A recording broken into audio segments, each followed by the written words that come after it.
Today's our topic is antepartum hemorrhage. Partum means process of birth, process of delivery. Antepartum means before the delivery. Hemorrhage means bleeding. It may be internal or it may be external. Okay. जो pregnancy में bleeding होता है वो एक abnormal condition है. जो pregnancy में bleeding होता है वो दो कैटेगरी में डिवाइड किया हुआ है, haemorrhage in early pregnancy and haemorrhage in late pregnancy. The bleeding before 28th week of pregnancy उसको हम हीमरेज इन अर्ली प्रेगनेंसी बोलते हैं. उसमें all type of abortion, threatened abortion, complete abortion, incomplete abortion ये सब इंक्लूड होता है. और हीमरेज आफ्टर 28th वीक जिसको बोलते हैं एंटीपार्टम हीमरेज. ओके, वो हम आगे डिटेल में पढ़ने ही वाले हैं. ओके, अब मैं आपको स्क्रीन शेयर कर रही हूँ.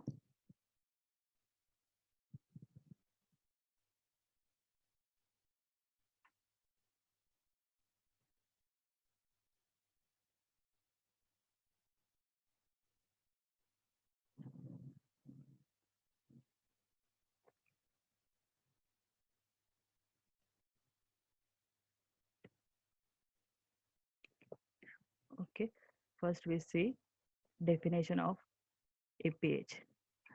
Okay, it is defined as bleeding from genital tract or into the genital tract after the 28th week of pregnancy. उसको बोलते हैं APH. ओके, इसमें first and second stage of labour भी इंक्लूड होता है, क्योंकि फर्स्ट और सेकंड स्टेज में भी फ्रेश ब्राइट कलर ब्लीडिंग होना ये एबनॉर्मल कंडीशन है. फर्स्ट और सेकंड स्टेज में ब्लड स्टेन म्यूकॉइड डिस्चार्ज जिसको हम शो बोलते हैं वो नॉर्मल है, लेकिन ब्राइट रेड कलर का जो ब्लीडिंग होता है वो एबनॉर्मल कंडीशन है. इसलिए फर्स्ट और सेकंड स्टेज में भी अगर ब्लीडिंग होता है वो भी एपीएच में इंक्लूड होता है. ओके, अब उसके क्या क्या कॉजेस होते हैं. वो जो कॉजेस होते हैं वो 3 कैटेगरी में डिवाइड किए हुए हैं.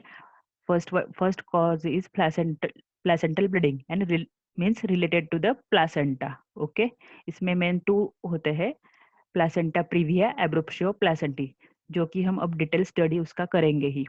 ओके, उसके बाद में आता है unexplained causes, indeterminate causes.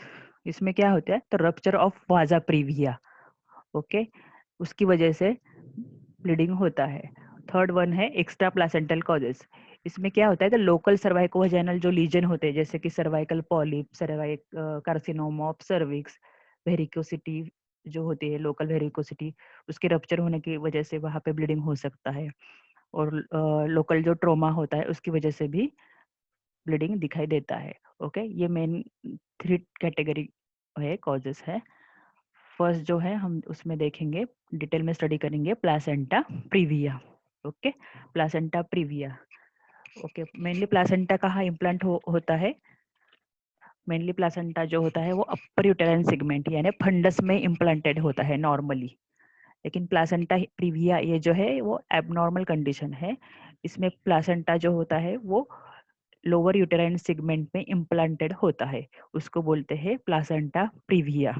Okay, lower uterine segment क्या होता है, जो नॉन प्रेग्नेंट वुमेन है उसमें जो इस्थमस वाला पार्ट है यूटेरस का, यूटेरस की अगर आपने एनाटॉमी पढ़ी होगी तो जो बॉडी पार्ट है यूटेरस का वो 3 इसमें डिवाइड होता है. मेन फर्स्ट जो होता है वो कॉर्पस, सेकंड वन इस्थमस और थर्ड वन जो होता है वो सर्विक्स. जो इस्थमस वाला बीच वाला पार्ट है वो जो है उसको ही प्रेग्नेंट वुमेन में लोअर यूटेराइन सेगमेंट बोलते हैं. इस्थमस का मेजरमेंट 0.5 सेंटीमीटर ही होता है, लेकिन लोअर यूटेराइन सेगमेंट वो फुल टर्म प्रेग्नेंट में 5 सेंटीमीटर तक एक्सटेंड होता है, बढ़ जाता है. ओके, अगर प्लासेंटा लोअर यूटेराइन सेगमेंट में इम्प्लांट करता है तो उसको हम बोलते हैं प्लासेंटा प्रीविया. ये भी एक एमसीक्यू है, प्लासेंटा प्रीविया में प्लासेंटा कहाँ इम्प्लांटेड होता है. ओके, तो लोअर यूटेराइन सेगमेंट में. ओके, प्लासेंटा के रिलेटेड और भी कुछ एमसीक्यू है, जो कि प्लासेंटा का शेप कैसे होता है, डिस्कॉइड शेप होता है. ओके, प्लासेंटा के कुछ मेजरमेंट्स है वो भी एमसीक्यू में पूछे जाते हैं. उसमें फर्स्ट है डायमीटर. प्लासेंटा का डायमीटर क्या होता है, 15 to 20 सेंटीमीटर. ओके, प्लासेंटा का थिकनेस 3 सेंटीमीटर होता है सेंटर में. प्लासेंटा का वेट जो होता है वो 500 ग्राम होता है, 500 ग्राम वेट। ये भी एक एमसीक्यू पूछा जाता है। प्लासेंटा का प्लेसेंटा के वेट का रेशियो, बेबी वेट का रेशियो जो होता है फुल टर्म में, वो 1:6 होता है। प्लेसेंटा और बेबी का वेट का ratio 1:6 at full term. Okay. और प्लेसेंटा का डेवलपमेंट कब शुरू होता है? 6 वीक्स में प्लेसेंटा जो होता है उसका फॉर्मेशन शुरू होता है और 12 वीक्स में वो कंप्लीट हो जाता है। 12 वीक्स के बाद में सिर्फ उस वो साइज में बढ़ता है, वो भी बहुत स्लोली। मेनली 12 वीक्स तक उसकी डेवलपमेंट फुली हो जाती है। ओके। प्लासेंटा जो है वो यूटेराइन वॉल का 30% एरिया जो है ऑक्यूपाई करता है। Total how many percent? 30% wall uterus का ऑक्यूपाई करता है। ये भी एक एमसीक्यू है। ओके। प्लासेंटा प्रीविया के इंसिडेंट्स कितने होते हैं? प्लासेंटा प्रीविया जो होता है वो 1/3 केसेस जो होते हैं एपीएच के, एंटीपार्टम हीमोरेज के, वो मोस्टली प्लासेंटा प्रीविया की वजह से होते हैं। ओके। प्लासेंटा प्रीविया की इटियोलॉजी, इटियोलॉजी मीन्स कॉजेस, क्या कॉजेस हो सकते हैं? तो ये सिर्फ पोस्टुलेटेड थ्योरी है, कंफर्म ऐसा कुछ नहीं है। फर्स्ट थ्योरी है ड्रॉपिंग डाउन थ्योरी। इसमें क्या होता है, जो फर्टिलाइज्ड ओवियम होता है वो सीधे ड्रॉप डाउन होके लोअर यूटेराइन सेगमेंट में इम्प्लांट होता है, क्योंकि अपर यूटेराइन सेगमेंट में जो डेसिडुआ होता है वो अच्छे से फॉर्मेशन नहीं होता है, उसका पुअर फॉर्मेशन होता है। उसकी वजह से वो अपर यूटेराइन सेगमेंट में इम्प्लांट न होते हुए लोअर यूटेराइन सेगमेंट में इम्प्लांट हो जाता है। ओके। डेसिडुआ यानी क्या? तो प्रेग्नेंट वुमेन का जो यूटेरस होता है उसका एंडोमेट्रियम, प्रेग्नेंट यूटेरस का एंडोमेट्रियम, उसको डेसिडुआ बोलते हैं। उसका अगर फॉर्मेशन अच्छे से हुआ तो प्लासेंटा अच्छे से वहाँ इम्प्लांट होता है। ओके। बिग सरफेस, सेकंड जो कॉज है, big surface area of placenta. अगर प्लासेंटा बड़ा होता है शेप में तो वो लोअर यूटेरियन सेगमेंट ऑक्यूपाई करता है। ओके। प्लासेंटा अगर मल्टीपल प्रेगनेंसी हो तो उसमें प्लासेंटा बिग हो सकता है। मल्टीपल जो प्रेगनेंसी होती है, ट्विंस, ट्रिपलेट, क्वाड्राप्लेट्स, उसमें प्लासेंटा जो होता है वो हाइपरट्रॉफाइड होता है। इसकी वजह से वो 30% से ज्यादा एरिया ऑक्यूपाई करता है यूटेराइन वॉल का। इसकी वजह से वो लोअर यूटेराइन सेगमेंट में रीच करता है। ओके। इसके बाद में आता है हाई रिस्क फैक्टर्स। अब किन किन पेशेंट्स में प्लेसेंटा प्रीविया के चांसेस ज़्यादा होते हैं? तो फर्स्ट वन है मल्टीपैरिटी। मल्टीपैरिटी मीन्स दो दो या दो से ज़्यादा जो प्रेगनेंसी हो, 3 से ज़्यादा जो प्रेगनेंसी होती है, मोस्टली 3 प्रेगनेंसी से ज़्यादा प्रेगनेंसी, उसको हम बोलते हैं मल्टीपैरिटी। ओके।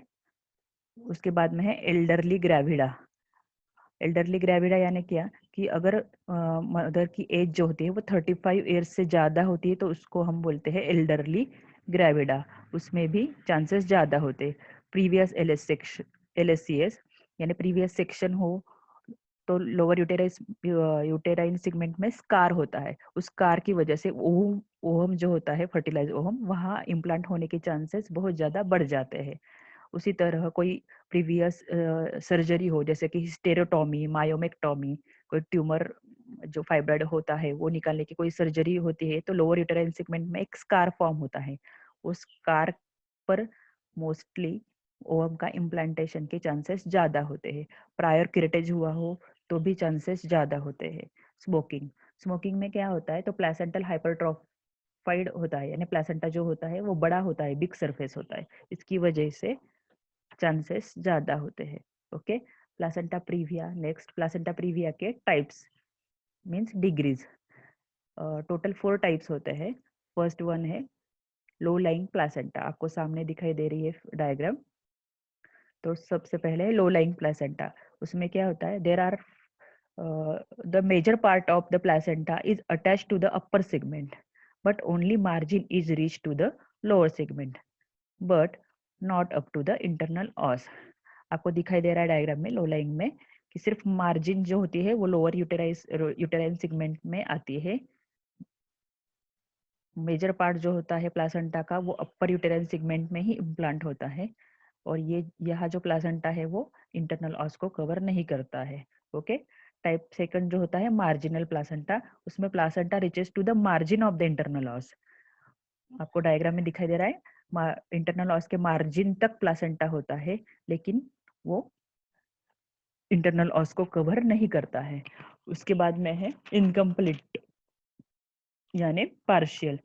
इसमें क्या होता है, the placenta covering the internal ऑस partially.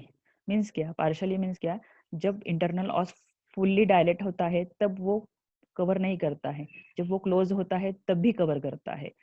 Okay, तो वो होता है इनकम्प्लीट। और टोटल, टोटल यानी टोटल, उसको ही हम सेंट्रल बोल सकते हैं।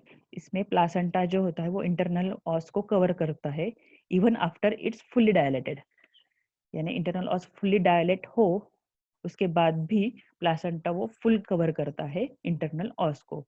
ये हुआ टोटल और सेंट्रल। क्लिनिकल पर्पस के लिए फर्स्ट और सेकंड जो है लो लाइन प्लासेंटा और मार्जिनल प्लासेंटा वो माइल्ड डिग्री में आते हैं, और मेजर डिग्री में इनकम्प्लीट प्लासेंटा और सेंट्रल यानी टोटल प्लासेंटा जो फोर्थ टाइप है, सेकंड और थर्ड और फोर्थ है, वो मेजर डिग्री में आते हैं। ओके, अब हम नेक्स्ट सिम्टम्स। सिम्टम मीन्स क्या, जो पेशेंट की कंप्लेंट है उसको हम कंप्लेंट बाय पेशेंट, उसको हम सिम्टम्स बोलते हैं। ओके, उसमें मेन सिम्टम्स तो पीवी ब्लीडिंग होता है। पीवी ब्लीडिंग के फीचर्स क्या होते हैं, सडन ऑनसेट होता है, एक्यूट ऑनसेट होता है, पेनलेस होता है, कोई पेन नहीं होता है, कॉजलेस यानी हाइपरटेंशन या ट्रॉमा की हिस्ट्री, कोई हिस्ट्री होती नहीं है, कोई कॉज नहीं होता है, कॉजलेस ब्लीडिंग होता है, और रिकरेंट रुक रुक कर जो ब्लीडिंग होता है वो प्लेसेंटा प्रीविया में होता है, यानी sudden onset, painless, causeless and recurrent PV bleeding, ये मेन सिम्टम्स है प्लेसेंटा प्रीविया के। ओके, अब आते हैं साइंस। साइंस मीन्स क्या, जो एग्जामिनेशन बाय डॉक्टर। ओके, जो हम एग्जामिनेशन करते वक्त हमें जो साइंस जो सिम्टम्स मिलते हैं उसको हम साइंस बोलते हैं। फर्स्ट वन है पैलर। ओके, ब्लीडिंग अगर ज्यादा हो, मेजर हो, तो वो उसके कारण पैलर दिखाई देता है। हम पैलर कहाँ पर देखते हैं, mainly conjunctiva and nails. Okay, abdominal examination में हमें relax soft elastic uterus without tenderness, जो यूटेरस होता है वो सॉफ्ट होता है, रिलैक्स होता है, और पेन ऑन टच नहीं होता है। बाद में है माल प्रेजेंटेशन। माल प्रेजेंटेशन यानी नॉर्मल वर्टेक्स प्रेजेंटेशन छोड़ के ब्रिज प्रेजेंटेशन होता है, ट्रांसवर्स लाए होता है, because of placenta previa. Placenta नीचे की ओर इम्प्लांट होने, लोअर यूटेराइन सेगमेंट में इम्प्लांट होने की वजह से जो फिटस है वो नॉर्मल पोजीशन जो होती है, वर्टेक्स पोजीशन, अपराइट पोजीशन, वो ऑक्यूपाई नहीं कर पाता है। Okay, floating head. Floating head यानी बेबी का जो हेड है वो लेट प्रेगनेंसी में एंगेज नहीं होता है due to placenta on lower uterine segment, इसकी वजह से वो फ्लोट होता है। एफएचएस जो होते हैं प्रेजेंट होते हैं, लेकिन mild degree of placenta previa में वो प्रेजेंट होते हैं, मेजर डिग्री में वो बहुत बार डिस्टर्ब होते हैं। Bright red bleeding on vulval examination. अब वल्वल एग्जामिनेशन हम कैसे करते हैं, तो पीएस एग्जामिनेशन करते हैं, पर स्पेकुलम एग्जामिनेशन करते हैं। पीवी एग्जामिनेशन इसमें कॉन्ट्रा इंडिकेटेड है, क्योंकि पीवी एग्जामिनेशन यानी पर वजाइनल एग्जामिनेशन करने के कारण ब्लीडिंग जो होता है वो बढ़ सकता है, इसलिए पीवी एग्जामिनेशन ही कॉन्ट्रा इंडिकेटेड है। सिर्फ हम पीएस एग्जामिनेशन कर सकते हैं। पीएस एग्जामिनेशन में हमें ब्राइट रेड कलर का ब्लीडिंग दिखाई देता है, वो एक्टिव है, इनएक्टिव है, वो हमें एग्जामाइन करना पड़ता है। उसका क्वांटिटी कितना है वो भी हम एग्जामाइन कर सकते हैं।